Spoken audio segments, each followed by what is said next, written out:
Sa mga kukuha ng lisensya sa pagmamaneho, may mga pagbabago sa requirement ang LTO. Isa rito ang pagpapataas sa minimum na edad para makakuha ng student permit. Balita hatid ni Cedric Castillo.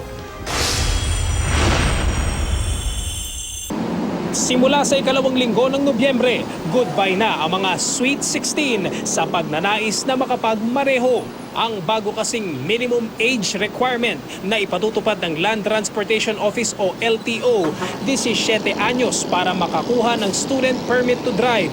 Ang non-professional driver's license naman, 18 na mula sa dating 17 years old na minimum age requirement. Parte ito ng programa ng LTO, nais nila na maging mas responsable, mas disiplinado ang ating mga driver sa lansangan. Pinarisa nila yung legal age. So 18 years old, yung legal age para sa bawat isang Pilipino, yun na rin yung ginawang legal age para sa pagmamaneho. Bahagi ito ng 5 administrative orders na inilabas ng LTO. Pero ang karagdagang 1 taong edad, may epekto nga kaya sa kakayanang humawak ng manibela. Mas maganda yun kasi 17 years old eh. Kasi 16 ano pa yan eh. Hindi pa masyadong biyasa sa pag-aan yan eh. Makadisgrasya. Dapat may proseso yan, hindi yung basta nag-18. May maturity na ba na para bigyan ng lisensya? Hindi. They should be given some other test aside from the minimum age requirement.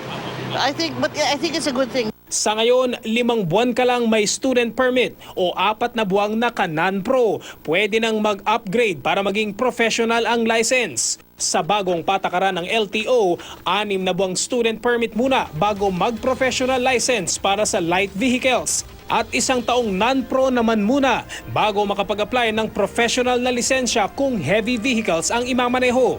Samantala, maliban sa mga accredited clinics na malapit sa LTO, tatanggapin na rin ang Fit to Drive Medical Certification mula sa mga pribado o maging personal na doktor. Wala namang malinaw na basehan kung bakit eksklusibo dapat dito sa mga LTO accredited na doktor ang pagpapa-examine. Yung medical certificate, kailangan within 15 days mula sa pag-issue sa'yo. Dapat mag-apply ka na sa LTO. May mga na-report din sa nakarang mga linggo ng mga buwan na kumbaga yung mga doktor naman sa LTO offices minsan hindi naman siniseryoso yung pag-examina. Titignan lang yung salamin, titignan lang yung ano, okay na yan, sige na, bigyan na yung lisensya pag bineho ka na yan. I don't think it should be that way. You know, institutionalized but controlled. At para raw maengganyo ang mga motorista na wag nang maging pasaway sa kalsada. Hindi na 3 years kundi 5 years ang validity ng ipaparinyong lisensya kung malinis ang record sa LTO ng isang motorista. Magastos din eh. 3 years lang eh. Yun nga lang kung walang record. Yun lang sir. No? May record ka ba, sir? Meron eh. Pagbubutihan pa niya yung pagdadrive niya. Kayo po ba, sir, ay may record? Siyempre, natural yan. Meron talaga.